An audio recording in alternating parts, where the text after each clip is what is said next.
started this channel at the end of the Bush administration to talk about frustrations that I have with the political system, specifically with the Democratic Party, and the voters within it who are too willing to tie their own hands behind their back and vote for candidates who don't support them on their issues, all for the sake of stopping the lesser evil.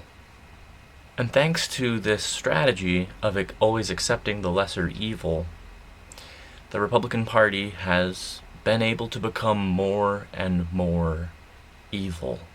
Each time the Democrats move to the center by shifting rightward, it leaves the Republicans with no opposition, nothing stopping them from careening rightwards towards fascism. And as a result of this electoral strategy put forward by liberals and centrists and progressives who are just scared of the Republican winning, today Donald Trump sits in the Oval Office. I take absolutely no pleasure in saying I told you so. Instead, I feel a deep sense of mourning. Today I mourn for our entire planet, which, thanks to inaction by the Democrats and climate denial by Republicans, all of this happening in the context of a profit motive of a capitalist system that makes the sort of systemic change that we require to save ourselves politically impossible. Capitalism is killing itself, but it's going to kill all of us along with it. Our global political system is built on the scaffolding of an economy that sees all of us as existing to servicing it, rather than the economy existing to service the needs of humanity. And that's what normal is now. Many centrist Democrats want to go back to normal, but there's no going back to normal now. When I started making videos on this channel, there was a neoliberal consensus between Republicans and Democrats. Most people that you would talk to on the street would say that life under capitalism sucks, but it's, okay, or it's better than socialism or communism. That the government has too much power and spends too much money, but they also very much like their social programs and paved roads and clean water and bridges and sewer systems and all the basic trappings of civilization that result from government programs and social spending. Americans don't like war, but we supported our troops. It was an incoherent worldview, but it was ubiquitous. Today, this center point no longer exists. Capitalism is making our lives miserable, all so that a few people at the very top of the 1% of the 1% can get even more rich. Our labor is being stolen in exchange for a wage that's a mere fraction of the value that our labor creates. Our personal hardship as an individual is caused by an economic system that has never worked for any of us. This economic system was only temporarily defanged by strong union movements that won things like pensions, labor safety standards, higher wages, social security, 8-hour days, weekends, year-end bonuses, and all the other benefits that the boomer generation was able to enjoy. These gains were the result of years, decades of struggle by communists, anarchists, unionists, in open conflict with police, factory owners, and private militias hired to put down strikes. On the other side of the chasm where the center once was, there is a nihilistic void that says that capitalism would work just fine if we only got rid of all the people of color and the gay people and the trans people and all the people who aren't from here, and made sure that women were chained to stoves and popping out babies on the floor and sexually servicing men on command. They feel that fascism is not such a bad thing, that machismo helps them to feel patriotic, to feel good, like they're winning something that they never have won and never will win. The right wing is currently well represented in the capitalist government that we have right now.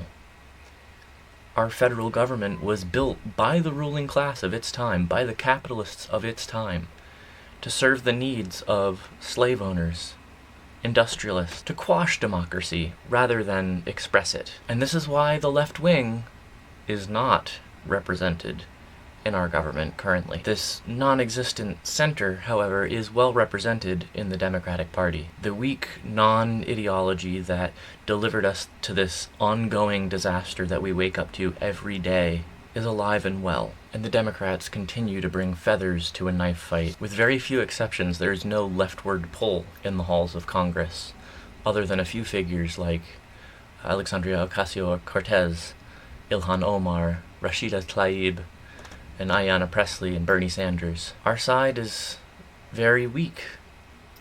These are very dangerous times. Being that both the right wing and the nothing wing are so well represented in the halls of the US government, this also spills into our foreign policy. Obama regularly assassinated people.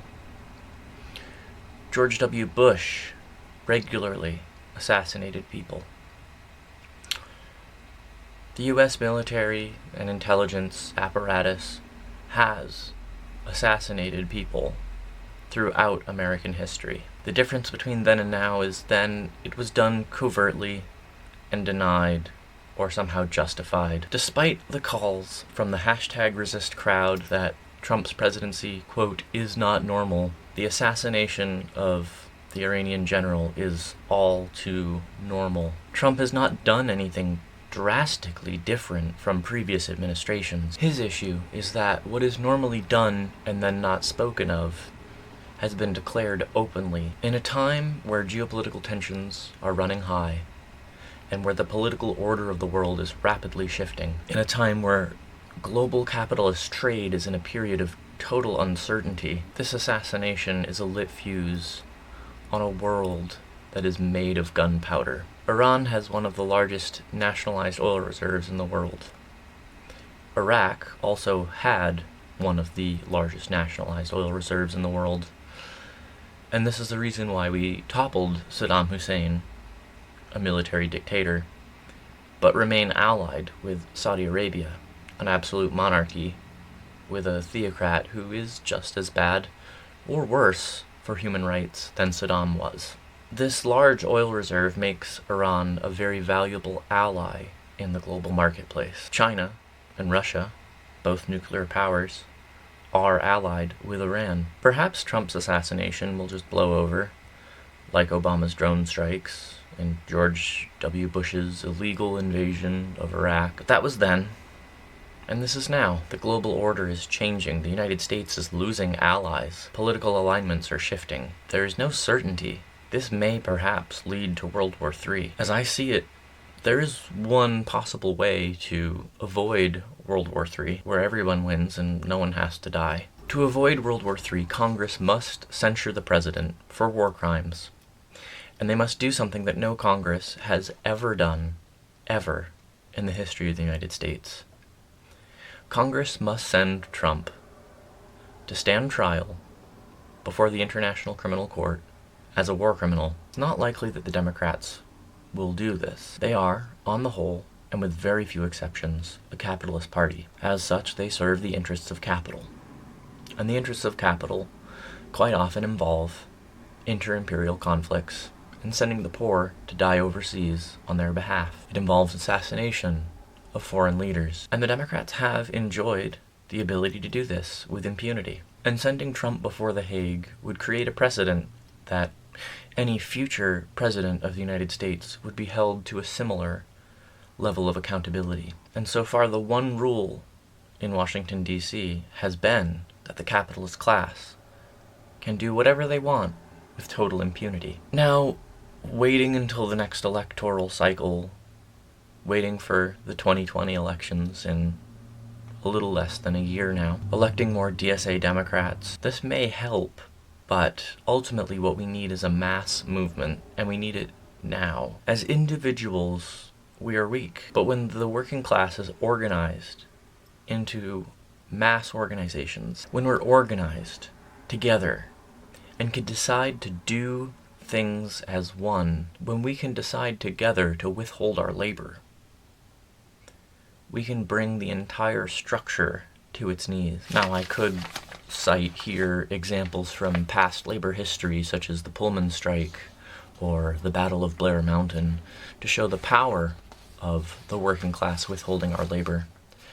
But I don't need distant examples like that. We can talk about in recent memory the West Virginia teachers' strike, the Chicago teachers' strike, or during the government shutdown when the Airline Stewards Union went on a wildcat strike, saying that it was unsafe to fly with so few air traffic controllers, since many of the air traffic controllers had to leave their jobs to work somewhere else in order to pay their bills. Through this wildcat strike, through withholding their labor, they grounded the entire United States air fleet, and this is what ended the government shutdown. If you multiply that type of action across every sector of the economy, these acts of solidarity can bring the entire capitalist economy to its knees. Going back to labor history, it was Russian women walking off the job which ended up setting off a mass strike that ended the Tsar's rule and instituted a new society based on democracy in Russia. We have the power to win,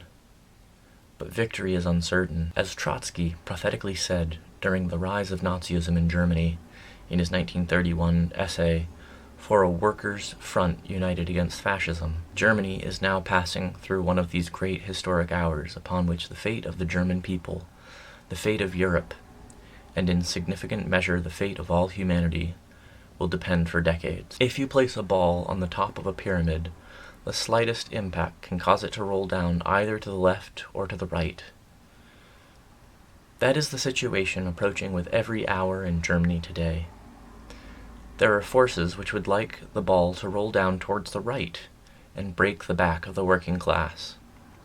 There are forces which would like the ball to remain at the top, and that is utopia. The ball cannot remain at the top of the pyramid. The communists want the ball to roll towards the left and break the back of capitalism. But it is not enough to merely want. One must know how. It's my new mission with this channel to learn with you how. Not how to keep the ball at the top of the pyramid as liberals and MSNBC would have us do, but to figure out how to build the mass movement and the organizations that we're going to require in order to confront capitalism, to confront global warming, to confront all of the other existential crises that we're facing now, and win. To life, liberty, and pursuit of a less fucked up government. Thank you for watching this video to the end. If you would like to support this channel to continue making videos, there's a link to my Patreon in the description. There is also links to articles that I have read and drew on for writing the script to this video.